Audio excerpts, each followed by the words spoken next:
प्यारे गुरु जी के प्यारे सत्संग चैनल पर आप सभी का स्वागत है। इस चैनल पर गुरु जी के सत्संग सुनवाए जाएंगे जो कि हमें उन्हीं की संगत द्वारा प्राप्त हुए हैं। सत्संग शुरू करने से पहले गुरु जी को कोटि कोटि प्रणाम और सारी संगत को जय गुरु जी। आज का ये सत्संग हमें गुरु जी की संगत ममता आंटी द्वारा दिल्ली से व्हाट्सएप पर ऑडियो फॉर्म में प्राप्त हुआ है। सत्संग शुरू करने से पहले मंत्र जाप करेंगे। ओम नमः शिवाय, शिव जी सदा सहाय। ओम नमः शिवाय, गुरु जी सदा सहाय। जय गुरु जी, शुक्राना गुरु जी। जय गुरु जी। सभी प्यारी संगत जी को कल मुझे सपना आया कि ना मतलब विज़न आता है, ऐसे सपना आता है, या सपना लगा लो या विज़न लगा लो, जो भी सपने में। पर वो सपना नहीं था। मतलब मुझे ऐसे ही, मैं आइज़ क्लोज करती हूँ तो ऐसे बहुत सारी चीज़ें दिखती हैं सोई सोई को। तो विज़न जो होता है तो उसमें ना एक ऑटो है और हम जा रहे हैं कहीं, और वो ऑटो ना एक नदी में गिर गया है ना। फिर उसमें मुझे दिखता है कि एक जगह आती है, फिर वो ना मतलब गिरने वाला, मतलब गिर गया वो, फिर लेकिन वो गुरुजी ने निकाल लिया, मतलब उसे बाहर निकाल लिया, मतलब हम बाहर निकाल लिया। ये नहीं पता कि उसमें कौन बैठा था कौन नहीं था, लेकिन मुझे जहाँ तक याद है कि उसमें हम बैठे थे, मेरी फैमिली के कुछ लोग थे, शायद मैं भी थी।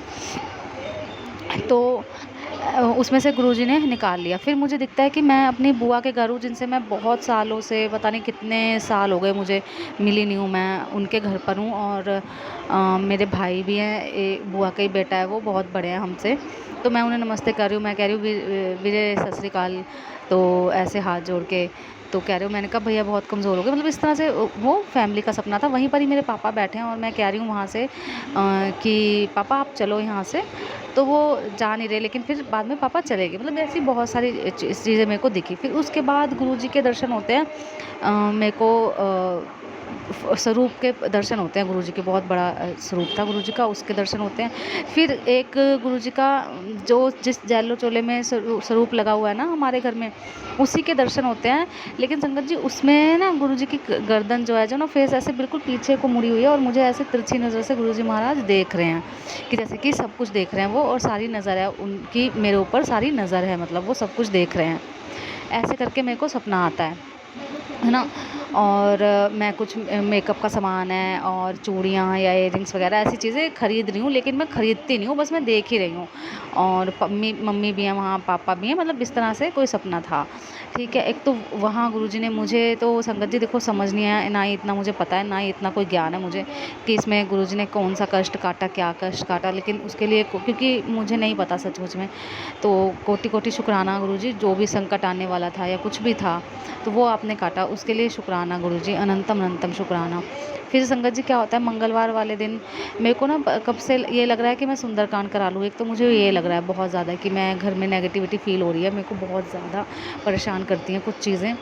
मैं अब संगत को मतलब क्या ही बताऊँ, मतलब बहुत मेरे को गुरुजी सब जानते हैं, मेरे को बहुत सारी चीज़ें बहुत परेशान करती हैं। बहुत सारी चीज़ों को गुरुजी ने घर से बाहर भी निकाला, नेगेटिविटी जो मैंने खुद अपनी आँखों से देखा है। गुरुजी ने मुझे बहुत सारी चीज़ें दिखाई है ना, मतलब बहुत ज़्यादा।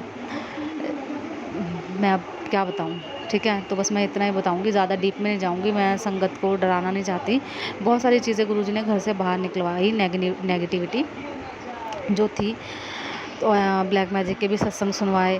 तो ना संगत जी क्या हुआ कि मेरे मन में आ रहा है कि मैं ना सुंदरकांड का पाठ करा लूँ। वो देखो गुरुजी महाराज कब कराते हैं, है ना, सुंदरकांड का पाठ। तो ना मेरे को ये हो रहा था कि मतलब मैं पंछियों, गुरुजी कैसे कहते कहते हैं सबको अच्छा काम करो, है ना।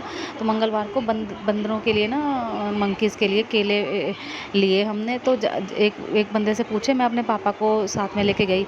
मैंने कहा पापा आप चलो, क्योंकि मंकीज़ वगैरह होते हैं वो ज़्यादा जंगल के इलाके में मिलते हैं ना, तो वहाँ ऐसे एरिया में खुद अकेले जाना सेफ़ भी नहीं है। और फिर मेरे मम्मी पापा भी मुझे डांट देते कि तू अकेली क्यों गई, तो मतलब तेरी तबीयत सही नहीं रहती तो तू अकेले मत जाया कर। तो इसलिए फिर मैं मतलब पापा को साथ में लेके गई। तो एक भैया सो रहे थे अंकल, तो मैंने उनसे पूछा, मैंने कहा केले कैसे दिए, तो कह रहे 60 रुपये के दर्जन। मैंने कहा भैया कुछ कम कर लो। कह रहे ना, चाहे तुम पूरी कैरेट लो, चाहे जितने मर्जी लो, मैं कम नहीं करूँगा। मैंने कहा ठीक है। तो हम पैदल पैदल मैं और मेरे पापा आगे मार्केट की तरफ गए तो वहाँ वो दे रहे थे 50 रुपए की दर्जन दे रहे थे। तो मैंने वहाँ से ना 7 दर्जन केले लिए संगत जी। तो गुरुजी ने दिलवाए। तो संगत जी क्या होता है कि वहाँ पे जिस दुकान से गुरुजी ने केले दिलाए ना, वहाँ पे नीम करोली बाबा का इतना बड़ा सा मतलब स्वरूप लगा हुआ था। और मैं ये देख के कि गुरुजी की क्या माया है, क्या क्या खेल खेलते हैं गुरुजी। और इससे भी इंटरेस्टिंग सत्संग एक और है, आगे भी बताऊंगी आपको रास्ते में क्या हुआ। तो वो वहाँ पे मुझे पता लग गया कि चलो भाई गुरुजी ने ही ब्लेस कराया। ये केले लिए हमने और आधा से ज़्यादा मतलब तरबूज ना, मतलब काफ़ी बड़ा तरबूज था। हमें हमारे घर में तरबूज कोई खाता नहीं है, वो घर में बच गया था। और जैसे ब्रेड वगैरह या रोटी कोई चीज़ होती है ना, लेकिन वो फ्रेश ब्रेड थी, रोटी भी इतनी फ्रेश ही थी, ज़्यादा बासी रोटी नहीं थी, है ना। तो वो सारी चीज़ें तो वो मैंने ले ली। और वाटरमेलन था वो भी ले लिया मैंने और उसको छोटे छोटे टुकड़े कर लिए। और तो ना हमने वहाँ से लिया, वो लिया हमने केले ले लिए संगत जी वहाँ से। और हम चल दिए, फिर ऑटो के लिए गए। तो जो ऑटो मतलब उस पे लिखा था राम, उस पे पीछे जो खिड़की सी होती है ऑटो की, कांच सा लगा होता है, वहाँ उस पे लिखा था राम। आगे जो फ्रंट ग्लास था उस पे लिखा था राम। और जिस जहाँ से हम ऑटो कर रहे थे उस गाड़ी पे लिखा था गुरुजी। और फिर संगत जी इतनी ब्लेसिंग रास्ते में मिली, गुरुजी की कृपा, गुरुजी की ब्लेसिंग, माता रानी की ब्लेसिंग, अपार ब्लेसिंग मिली। और सबसे बड़ी बात जो मैं कह रही थी कि बहुत बड़ा सत्संग मेरे साथ हुआ, वो सब हमने ले लिए।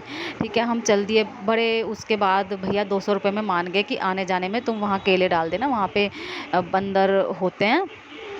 तो वो एक भक्त भी मिले वहाँ पे, वो कहने लगे मैं तो बजरंगबली जी की बहुत पूजा करता हूँ, तो तुम वहाँ जाओ, वहाँ तुम्हें मतलब मंकी मिल जाएंगे। मैंने कहा ठीक है।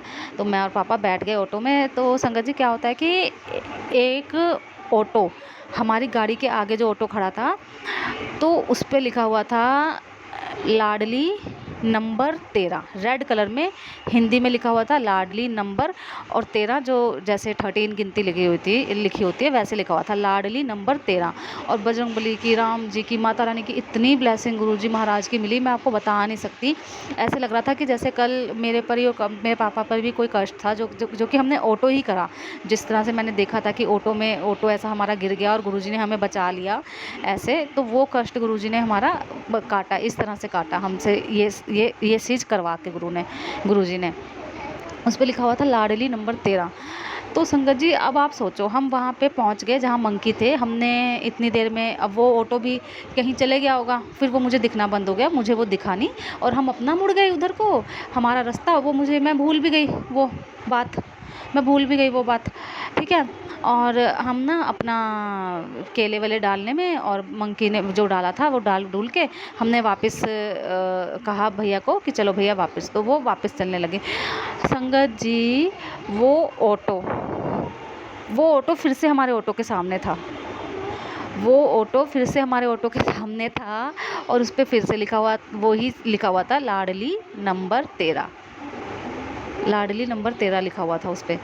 मैं इतनी मतलब, क्योंकि वैसे गुरुजी महाराज 13 नंबर की इतनी वो बोलते हैं गुरुजी महाराज की, सब 13 नंबर की बहुत, कई बार टाइम भी दिखाते हैं, 13 नंबर की बहुत ब्लेसिंग गुरुजी महाराज देते हैं, है ना। कई जगह सत्संग भी सुनता है तो वो भी 13 होता है, उस पर भी टाइम भी 13, डेट भी, कई बार बहुत सारी चीज़ें 13 नंबर की गुरुजी महाराज दिखाते हैं। तो उस पर इतना मतलब मैं अचंभित रह गई कि ये तो ऑटो मुझे भी याद नहीं रहा और ये कहीं और चले गया था। वो कैसे ऑटो, या ये कैसे हो सकता है, या तो भाई अब गुरुजी ही जाने कि ये कैसे हो सकता है।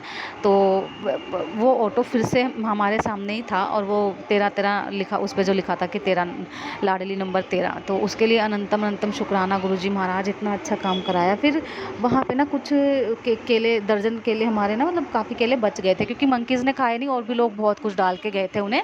तो हमने कहा कि चलो फिर यहाँ तो ऐसे पड़े रहेंगे, तो हम किसी को रास्ते में दे देंगे। संगत जी वहाँ पे बहुत सारे मज़दूर थे, उसमें लेडीज़ें थी, बहुत सारी लेडीज़ थी, मतलब बहुत धक्का लगा के जा रहे थे मज़दूर वगैरह। तो हमने सारे केले उनको दे दिए, और उन्होंने भी बड़े उससे ले लिए। हमने कहा सब जने बांट लेना। तो वो गुरुजी महाराज ने, देखो जहाँ जो दाना पहुँचना है ना, जहाँ जो गुरुजी महाराज ने कराना है वो करवा ही लेना है हमसे। तो मैं गुरुजी के महाराज का बहुत बहुत शुक्राना करती हूँ, और कि गुरुजी महाराज इतने अच्छा काम मेरे से करवा रहे हैं, और मुझे इस साधन बनाया गुरुजी महाराज ने। तो मैं बहुत बहुत शुक्राना करती हूँ गुरुजी महाराज का। थैंक यू सो मच गुरुपा, जो इतनी सोच आप मेरे अंदर डाल रहे हो। लेकिन संगत जी क्या होता है कि और फिर मेरे को गुरुजी महाराज शिव पुराण भी मैं पढ़ती हूँ, है ना? शिव पुराण फिर मेरे को गुरुजी ने बोला कि शिव पुराण क्या तू अकेली ही पढ़ेगी, पढ़ा करेगी, दूसरों को भी सुनाएगी। तो मैंने अब अपना यूट्यूब चैनल बनाया, उसमें मैं है ना शिव पुराण सुनाती हूँ, मतलब पढ़ के। तो संगत जी मैं ये बताना चाहती हूँ कि ये सब कुछ ठीक था, पॉजिटिव थिंकिंग थी, सब कुछ था, गुरुजी महाराज शिव पुराण भी पढ़वा रहे हैं, सब कुछ है। लेकिन उसके बावजूद भी नेगेटिविटी ना, घर से रोज़ हवन करवाते हैं, उसमें मैं डाल देती हूँ हवन में क्या कहते हैं, पीली सरसों, कपूर, घी, लौंग, तेज़पत्ता, काली मिर्च, सारी चीज़ें जो भी होते हैं वो डाल देती हूँ और रोज़ हवन अपने घर में करती हूँ। तो उससे नेगेटिविटी काफ़ी हद तक दूर होती है ना? ठीक है। लेकिन फिर संगत जी क्या होता है कि मेरे को आज गुरुजी ने सत्संग सुनवाया, मैंने कहा मेरी घर की नेगेटिविटी निकल क्यों नहीं रही है, बाहर निकल रही है, कुछ चीज़ें तो निकली, कुछ नेगेटिविटी मतलब घर में। तो गुरुजी ने आज मेरे को सत्संग सुनवाया ना कि जो तुम्हारे घर में पुराना बेकार सामान पड़ा है ना, उसे बाहर निकाल दो। जैसे मेरी बेटी की साइकिल है, वो भी टूट गई है, पुरानी हो गई है बिल्कुल, है ना? तो उसको गुरुजी ने बोला बाहर, जो पुराने कपड़े फेड हो गए हैं, कलर, अलमारी साफ़ करने के लिए बोला कि जो जैसे दिवाली का सामान होता है हमारे पास, कोई लाइट ख़राब पड़ी है, कोई भी सामान जैसे जो ख़राब बंद पड़ा है, जो फालतू सामान है, फेड हुए हुए कपड़े हैं, और कपड़े जो देने हैं किसी गरीब वरीब को आप दे सकते हो कपड़े, है ना? उसमें जैसे नमक का पानी डाल दो थोड़ा सा, जैसे कि पूरे कपड़े तो अब क्योंकि वो ऐसे हैं कि धो उनको, अब देने वाले कपड़े हैं तो वो पूरे धो के तो हम अपना ऐसे तो थक ही जाएंगे कि उनको धोएं और नमक के पानी में से निकालें। तो नमक का पानी का घोल बना के उनमें डाल दो और वो सूख जाएंगे, है ना? तो वो उससे भी जो हमारी एनर्जी है उसमें से वो निकल जाएगी। और तो वो उनको अगर देना है तो वैसे दे सकते हैं, तो वो किसी को दे दो। जो भी पुरानी चीज़ें हैं वो सारी अब मैं भी करूँगी, क्योंकि पहले ही गुरुजी महाराज बहुत सफाई और सारी चीज़ें बहुत करवाई। मैंने पहले भी आंटी के चैनल पे सत्संग शेयर करा था कि मतलब बहुत सफाई गुरुजी महाराज ने करवाई मेरे से, बहुत घर का काम करवाया, ऐसे गुरुजी ने कष्ट काटा। और तो ये सब गुरुजी ने बताया कि जो भी अलमारी में पुराना, जैसे दिवाली पे हम जो सामान होता है ये वो, या लड्डू गोपाल के पुराने कपड़े, या लोटा पड़ा है कोई, मैंने भी एक छोटा सा लोटा ना गुरुजी के, पता नहीं था शुरू में जब जुड़े थे तो ब्लेस करवा लिया था, तो वो अब ऐसे ही पड़ा है, वो यूज़ नहीं लिया मैंने। तो गुरुजी कह रहे हैं कि बहते हुए पानी में उसे इन सब चीज़ों को करना है, बहते हुए पानी में ही डालना है। तो ठीक है ना? उसके लिए भी शुक्राना गुरुजी महाराज बताने के लिए। तो मैं अब करूँगी। आज तो मेरा सब कुछ अपसेट सा ही हो गया बिल्कुल, मतलब जब मैं उठी थी तो इतनी पॉजिटिविटी थी संगत जी, आज जब मैं उठी थी। लेकिन मैं बताऊँ आपको, मैंने गुरुजी के मैं उठी और इतने अच्छे तरीके से उठी थी मैंने सोचा कि चल यार, मेरे को शिव पुराण पढ़ने में इतना मज़ा आने लगा है, इतना अच्छा लगने लगा है। मैंने कहा चल मैं नहा लेती हूँ और शिव पुराण पढ़ती हूँ। तो जैसे कोई चीज़ मुझे रोक रही थी गुरुजी के पास जाने से, मैंने बिल्कुल शिव पुराण नहीं पढ़ी, कुछ नहीं करा, और मतलब कोई मैंने पूजा पाठ नहीं करी, और अपना खाना खाया, ना झाड़ू लगाया, ना पोछा लगाया, कोई काम नहीं करा संगत जी। मैंने आज कोई काम नहीं करा, मैं बस सुबह खाना खाया, चाय पी और एक आधा सत्संग सुना, और उसके बाद मेरे अंदर इतनी नेगेटिविटी आ गई कि मैंने कुछ भी नहीं करा। और सोच इतनी पॉजिटिव थी और सब कुछ चीज़ें भी, और हो गया उल्टा। इससे मैं संगत जी आपको एक बात बताना चाहूँगी। कल परसों ना मेरी बेटी स्कूल गई थी, और मैंने अपने जो है सासू माँ का मेरी का फ़ोन आया था, पंजाब में रहते हैं वो।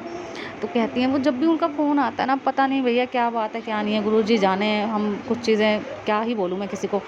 तो जब भी लेकिन उनका फ़ोन आता है ना, तो वो मेरे से बस ऐसे पूछती हैं कि और ममता सब ठीक है, और घर में सब ठीक है, किट्टू कैसी है, मेरी बेटी के लिए पूछेंगी, सब चीज़ पूछेंगी। उसके नेक्स्ट डे ही ना कुछ ऐसा होगा, मेरी बेटी स्कूल नहीं जा पाएगी, 2-3 दिन से वो फिर उसकी छुट्टियाँ होने लग गई।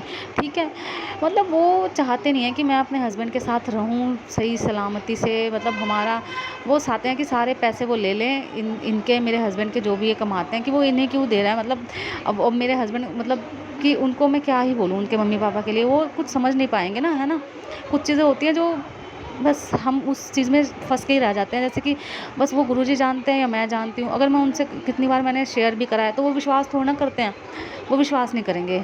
तो अब तो बस यही है कि गुरुजी महाराज ही उनकी बुद्धि ठिकाने लगा सकते हैं, जो करते हैं जो भी। और मेरे पास भी कोई सॉलिड प्रूफ नहीं है, लेकिन मेरे अंदर से एक मेरी आत्मा अंदर से बोलती है, और जो सत्संग भी सुनवाते हैं गुरुजी महाराज, उसमें भी मेरे ससुराल वालों का ही नाम होता है बार-बार। तो एक बार आएगा ना वो चीज़, 2 बार आएगी वो चीज़। ओल्ड संगत के भी मेरे को सत्संग सुनवाए हैं, उसमें भी ससुराल वालों का ही नाम होता है।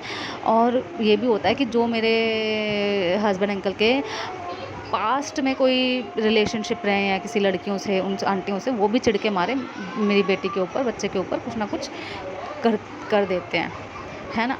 तो वो सारी चीज़ें हैं संगत जी कि जो गुरुजी महाराज बताते हैं, समझाते हैं। तो ये नेगेटिविटी मेरे पर हैवी हो गई थी। तो मैं कुछ नहीं, आज मैंने करा, अभी भी मैं देख लो संगत जी 6 बजने वाले हैं, मैं अभी तक नहाई नहीं हूँ, मेरा किचन का काम ऐसे ही पड़ा है, मेरा सारा काम ऐसे ही पड़ा है। और अब गुरुजी ने मेरे को ये मैसेज दे दिया कि सारा पुराना सामान निकालो, तो मैं आज कहाँ से करूँगी? कल वीरवार है, कल सत्संग करना है, तो आज तो मैं कर ही नहीं सकती ये सारी चीज़ें। तो अब देखो कब करवाएँगे गुरुजी, जब वो खुद बताते हैं तो खुद ही करवाएँगे वो।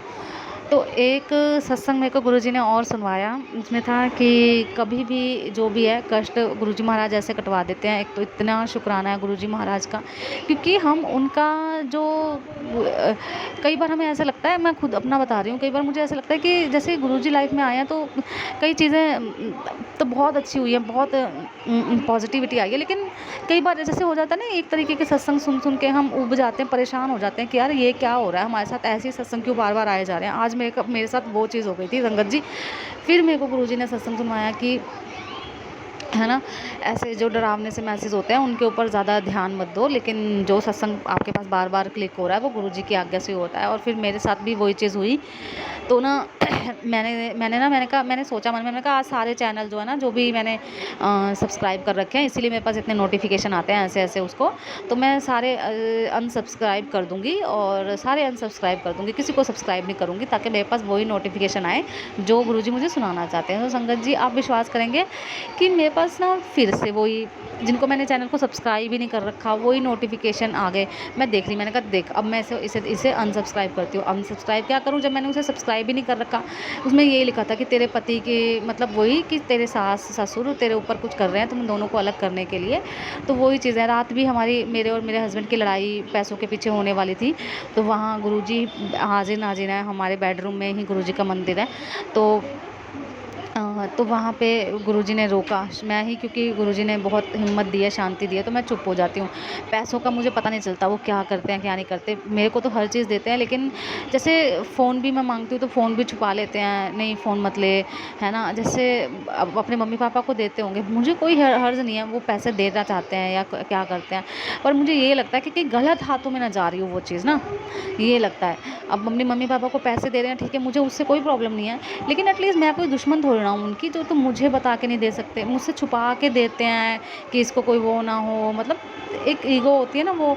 और फिर ऊपर से गुरुजी के मैसेज ऐसे आते हैं, मतलब मैं झूठ नहीं बोलूँगी, मैं गुरुजी सामने बैठे हैं कि तेरे पति को ब्लेस किया, तेरे पति को काम ब्लेस करा, तेरे पति को, तो मतलब मुझे सच में कह रही हूँ संगत जी, सॉरी, क्षमा मांगती हूँ कि मेरे को इतना गुस्सा आता है, मेरे को सच में इस बात से बहुत चिढ़ होती है, या ईर्ष्या कह लो या जलन कह लो, वो मेरी गंदगी है जो मैं बोल रही हूँ, गुरुजी बुलवा रहे हैं, देखो मैं सच बोलूँगी। मुझे इतना गुस्सा आता है कि वो लोग इतने टेढ़े हैं, इतने अजीब से हैं, और सारी, मतलब हर चीज़ उन्हें मिल रही है कि भाई सारी ब्लेसिंग तुम, जबकि मैं सीधे रास्ते पे, सही मार्ग पे चलती हूँ, सही रास्ते पे चलती हूँ, और मतलब मुझे इतना अंदर से दुख सा होता है। तो वो चीज़ मेरे को बड़ी दुख हो, कई बार मैं समझ नहीं पाती कि क्या चीज़ है ये, क्या नहीं है। तो वो गुरुजी महाराज जाने भाई क्या है हमारे कर्म, शायद मैंने कुछ माड़े कर्म करे होंगे बहुत ज़्यादा। तो फिर गुरुजी का सत्संग सुनवाया कि नसें जो ब्लॉकेज होती हैं उसके लिए वो गुरुजी ने ठीक करा। तो उसके लिए अनंतम शुक्राना, नसों की ब्लॉकेज के लिए, मतलब हार्ट से रिलेटेड सारी, जो भी पेट से रिलेटेड सारी बीमारियों के सत्संग गुरुजी महाराज ने सुनवा के वो बहुत ज़्यादा ठीक करा, जिस चीज़ को मैं फ़ील कर सकती हूँ कि गुरुजी महाराज की बहुत कृपा है, अनंतम शुक्राना है। और आज गुरुजी ने बहुत बड़ी ब्लेसिंग दी और ये बात बोली कि तेरे घर में कभी भी एम्बुलेंस नहीं आएगी। तो इसके लिए बहुत शुक्राना, कोटि शुक्राना गुरुजी महाराज की, आपने इतनी बड़ी ब्लेसिंग दी है। मैं आपका कैसे गुणगान करूं, क्योंकि गुरुजी का गुणगान हम लोग कर ही नहीं सकते, क्योंकि हम पूरा दिन भी बोलते रहें, सारी ज़िंदगी भी बोल सकते हैं, हम उनकी महिमा नहीं गा सकते, ना ही उनका बखान कर सकते, ना ही जो हमारे लिए उन्होंने करा है वो उनका हम ऋण कभी नहीं चुका सकते। ये पर्दा तो तभी हटेगा जब हम ऊपर पहुँचेंगे ना, भगवान जी के पास जब हम जाएँगे, ये आत्मा पहुँचेगी, तभी ये पर्दा हटेगा कि गुरुजी ने हमारे लिए क्या-क्या करा। तब जब जैसे ये क्वेश्चन मेरे मन में आ रहे हैं ना कि मैं ऐसा क्यों होता है कि सारी ब्लेसिंग हस्बैंड को मिलती है कि तेरे पति का ये क्या पता, मतलब मेरे को कुछ ऐसा हो या मेरा बाहर निकलना अभी सेफ़ ना हो या बहुत सारी चीज़ें ऐसे, तो जो सारे सब कुछ कि उन्हीं का ही सही है, क्योंकि जब इंसान के पास पैसा आता है ना तो ईगो बहुत बढ़ जाती है। मेरे हस्बैंड के अंदर इतना मतलब एटीट्यूड, घमंड आ जाता है जब वो थोड़ा सा भी सही होने लगता है ना, बहुत उनमें ईगो आ जाती है, बहुत ज़्यादा मैं आ जाती है उनमें। तो बस वही चीज़ थोड़ी-सी वो लगती है कि मैं जब इतने बुरे टाइम में जब उनके पास संगत जी हमारे पास जब मैं कैसे बताऊँ आपको, मेरे पास कुछ नहीं, हमारे पास कुछ नहीं था, पंखा नहीं था छत वाला, फ्रिज नहीं थी, कुछ नहीं था, कुछ मतलब कि जाने कि नीचे बिछाने के लिए एक गद्दा था ना, तो वो भी मेरी मम्मी ने दिया था, मैंने लव मैरिज करी थी, तो वो भी मेरी मम्मी ने गद्दा दिया था। तो कुछ भी नहीं था, कुछ भी नहीं था। तो उस टाइम पे जब मैंने गर्म पानी पिया, जो मैं एसी के आगे सोती थी अपने घर में, हमारे घर में एसी था, तो शुरू से इतने लाड प्यार से पली थी, इकलौती बच्ची अपने घर की मैं थी, बेटी, 2 भाई हैं मेरे, तो बेटी इकलौती थी। तो इतने नाज़ प्यार से हर चीज़, भाइयों ने भी बहुत प्यार, मम्मी-पापा से बहुत प्यार मेरे को मिला और ऐसे लाड-प्यार से, और वो बच्चा ऐसे हो जाए, उसकी ज़िंदगी ऐसे रुल जाए, और वो भी मेरी ही वजह से ऐसा हो गया कि मैंने लव मैरिज करी और मेरे हस्बैंड अंकल पढ़े लिखे नहीं थे बिल्कुल भी, वही 7वीं 8वीं पढ़े होंगे। तो संगत जी उस टाइम मैंने उस इस इंसान का साथ दिया, अपने हस्बैंड अंकल का मैंने साथ नहीं छोड़ा, और आज जब सब कुछ इनके पास आ गया है तो पैसों का इतना धौंस जमाते हैं। आज गुरुजी का संगत जी इतनी मेहर और कृपा है कि मैं आपको बता नहीं सकती कि मेरे को नहीं पता होता कितने पैसे मेरे कहाँ पड़े हैं, कितने मेरे पैसे कहाँ पड़े हैं जो गुरुजी महाराज के हैं। क्योंकि मैंने कभी ना मुझे हक जताना नहीं आया, मुझे हक जताना नहीं आया कि हाँ ये मेरे को दे दो, ये ऐसा है। मैं कभी किसी के ऊपर हक जता ही नहीं पाई। मैंने ना अपने हस्बैंड अंकल के पैसों पे भी, जैसे आंटियाँ होती हैं ना, मतलब लेडीज़ होती हैं कि आप दो, मुझे सैलरी ला के दो, या ये मुझे आया ही नहीं, मैं कभी समझती ही नहीं कि वो मेरे पैसे हैं। कभी मम्मी भी मुझे कुछ दे देना पैसे, वो मैं वो वापस दे देती हूँ मम्मी को कि मम्मी नहीं, मतलब मैं जैसे अभी हमारा ना मकान बिका था मम्मी की तरफ से, तो उन मम्मी ने बड़े भाई को भी हिस्सा दे दिया, तो मैंने कहा मुझे कुछ नहीं चाहिए। तो फिर उसमें से ना मैंने अपने कोर्स के लिए 20,000 रुपये लिए थे, उसमें से भी मैंने वो सारे पैसे मम्मी और को ही दे दिए, और शायद मेरे से ख्याल से 2-3 हज़ार रुपये शायद उसमें से मैंने कुछ खर्च करे, लेकिन वो सारे पैसे गुरुजी ने मम्मी को ही दिलवा दिए, वापस मैंने दे दिए। तो मतलब मुझे हक जताना नहीं आया कभी भी, ऐसा मेरे को मांगना नहीं आया कि हाँ मुझे ये चीज़ दे दो, या मतलब कि ये मेरा है, मैं छीन लूँ या ले लूँ, ऐसा ये हक ना, मतलब मेरे को आया नहीं ये चीज़, मेरे आई नहीं ये चीज़ मेरे अंदर, तो वो मेरे को जताना नहीं आता। तो वही अब उनको आदत पड़ गई है कि ये तो कुछ पूछती नहीं है, ना ये कोई हिसाब मांगती है, ना ही कुछ। अब मैं मांगती भी हूँ ना, कभी कुछ बाई चांस चुभती हैं चीज़ें, लगता है तो मैं बोलती भी हूँ ना कि भाई क्या मतलब है, क्या वो गिनवाने लग जाते हैं, ये खर्चा आ गया, तेरी दवाई आ गई, ये हो गया, वो। मैंने कहा ठीक है, तो मतलब ठीक है, अब बाकी गुरुजी महाराज जाने। तो इतना उनके अंदर घमंड आ गया। अब देखे बाकी गुरुजी महाराज जानते हैं कि मेरे कर्म क्या हैं, उनकी कमाई क्या है। कई बार हमें पता नहीं होता, हम सोचते हैं कि हम बहुत ज़्यादा स्पिरिचुअल हैं, पूजा पाठ करते हैं। मैं तो शिव पुराण पढ़ती हूँ, मैं अपने लिए बोल रही हूँ संगत जी कि बहुत मैंने पूजा पाठ कर लिया तो मुझे बहुत ज्ञान हो गया, लेकिन सामने वाला बंदा क्या है ये तो प्रभु ही जानते हैं ना। कि वो हो सकता है उनकी, मेरे हस्बैंड की कोई अच्छी नेक कमाई हो, पिछले जन्म का कुछ हो, या इस जन्म में ही उन्होंने भैया क्या हो उनके अंदर, क्या पता वो दिखावे के लिए कुछ और हो, बाहर से कुछ और हो, वो तो गुरुजी महाराज जाने। तो ये सारा चीज़ें मेरे साथ हो रही थी, बहुत परेशान हो जाती हूँ मैं, एंजाइटी हो जाती है, डिप्रेशन हो जाता है मेरे को। कभी गुरुजी महाराज कहते हैं कि सब कुछ ठीक कर दिया, कभी फिर वैसे ही जाने लग जाते हैं, कुछ समझ नहीं आता संगत जी। मतलब गुरुजी महाराज देखेंगे क्या करना है क्या नहीं करना, बस ऐसे में गुरुजी महाराज यही बोलते हैं। और मैं भी कई बार जब गुरुजी महाराज बोलवाते हैं कि मंत्र जाप करो ज़्यादा से ज़्यादा, जब तुम्हें ऐसे लगता है, तो मैं भी कोशिश यही कर रही थी कि मंत्र जाप करूं, पर उस टाइम पे नहीं हो पाता। क्योंकि मैंने आज, जबकि मैं इतना मंत्र जाप कल भी करा, मतलब करती हूँ डेली जो गुरुजी महाराज कराते हैं, लेकिन आज मैंने नहीं करा, मेरे से हो ही नहीं रहा था। हाँ, अब मुझे तो थोड़ी सी पॉजिटिविटी लग रही है। मतलब देखो, जब शाम, अब पूरे 6 बज गए, ये कोई टाइम है संगत जी? आप ही बताओ, ये कोई टाइम है कि मैं घर का काम शुरू करूँ? तो पता नहीं ये सारी चीज़ें क्यों होती हैं मेरे साथ, मुझे तो समझ नहीं आता। मैं तो गुरुजी महाराज के चरणों में डालती हूँ, गुरुजी महाराज खुद ही संभालो, और मेरी घर की और शरीर की और सारी पूरे संगत परिवार जो भी इस आंटियाँ, ख़ास तौर से मैं आंटियों को बहुत मतलब जो मेरी तरह मैं समझ सकती हूँ उन सभी आंटियों को गुरुजी महाराज उनकी सारी नेगेटिविटी दूर करना प्लीज़ गुरुजी महाराज, उनको ब्लेस करना, उनको अपने पैरों पे खड़ा करना ज़रूर करना गुरुजी। मैं आपसे अरदास लगाती हूँ सभी आंटियों के लिए, ठीक है, सभी आंटियों के लिए मैं अरदास लगाती हूँ कि गुरुजी कि उन आंटियों को आप इतना सक्सेसफुल बनाना, इतना कामयाब बनाना ना गुरुजी कि ये जो हस्बैंड अंकल या जो भी इन लोग हमें देखते हैं ना अपने पैसों की धौंस जमाते हैं कि हाँ तू तो कुछ नहीं करती है कुछ भी इस तरह से, तो उनके आगे हमें इतना काबिल बनाना गुरुजी महाराज कि वो सब देखते रह जाएं, हमें घमंड ना आए बिल्कुल भी, मैं ना आए बिल्कुल भी, लेकिन हमें इस लायक बनाना गुरुजी महाराज कि हम किसी की मदद कर सकें और उन लोगों के सामने हमें इज्जत मान से हम खड़े हो सकें कि हम मतलब जब तुम्हारे पास पैसे नहीं थे मैं तो तब भी तुम्हारे साथ थी ना, और आज तुम्हारे पास पैसे हैं तो मेरे को कोई पैसों से लालच थोड़ी ना है। जब तुम्हारे पास ज़ीरो थे, जब तुम्हारे पास कुछ नहीं था, आज गुरुजी के महाराज की कोई ऐसी चीज़ नहीं है जो इस घर में ना हो, तो ये सब गुरुजी का ही तो आशीर्वाद है, तो उसे इंसान के अंदर ये हो जाता है कि हमारा है। तो मैं बस यही चाहती हूँ सभी आंटियों के लिए जो भी इस चीज़ से परेशान है ना गुरुजी भर भर के उन्हें ब्लेसिंग देना, इतना सक्सेसफुल उन्हें बनाना, इतना सक्सेसफुल उन्हें बनाना कि उनके हस्बैंड की ना बोलती बंद हो जाए और वो अंकल ना देखते रह जाएं सारे के सारे कि ये हुआ तो हुआ क्या, ये गुरुजी महाराज ने कैसे चमत्कार कर दिया। और वो जो था ना कि लाडली नंबर 13, तो वो इसीलिए था, शायद वो इसीलिए था कि अब लाडली हो, सबका नंबर आ गया है और सबका नंबर है ये। तो गुरुजी महाराज बहुत बहुत शुक्राना, सब आंटियों को ब्लेसिंग देना, आशीर्वाद देना।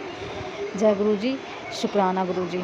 अगर आप भी हमारे साथ अपना कोई सत्संग शेयर करना चाहते हैं तो आप भी अपना सत्संग हमें लिखकर या ऑडियो फॉर्म में रिकॉर्ड करके डिस्क्रिप्शन बॉक्स में दिए गए व्हाट्सएप नंबर या ईमेल आईडी पर भेज सकते हैं। गुरुजी की आज्ञा से उसे शेयर कर दिया जाएगा।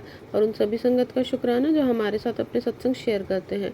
अगर आपको भी हमारे वीडियोज़ अच्छे लग रहे हैं और आप हमारे चैनल पर पहली बार आए हैं तो आप हमारा चैनल सब्सक्राइब कर सकते हैं और सब्सक्राइब करके बेल आइकन को ज़रूर प्रेस कर लें जिससे आपको हमारे आने वाले वीडियोज़ की नोटिफिकेशन मिल सके। जय गुरुजी।